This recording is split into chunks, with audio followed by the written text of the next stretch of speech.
So this is what I meant to say, but I didn't want my video to go too long. So D's get you diplomas and degrees. Now you have certain people, they want to hear the cum laude, the summa cum laude after their name.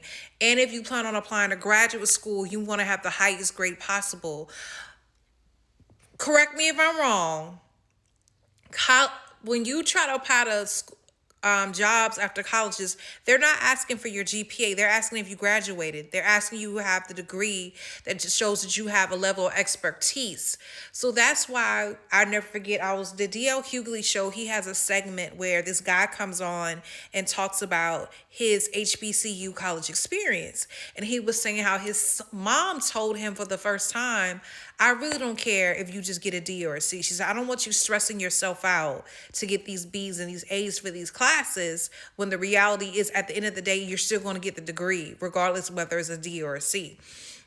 Now, keep in mind, depending on what school you go to, I know me at Winthrop University, you had to have a certain GPA for your major, which not allowed you to have D's.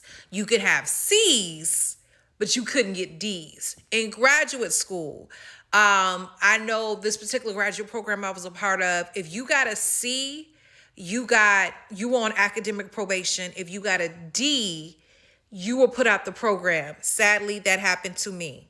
Okay. So again, when it comes to your undergrad, it just depends on the school you're at, depending on the school.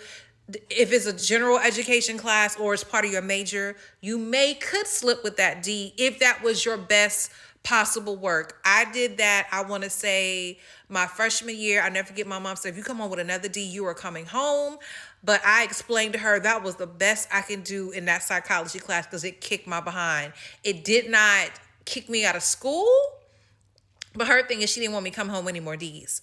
But I do agree with this statement to a degree, but you have to know what your major allows you to have grade-wise when coming to college grades.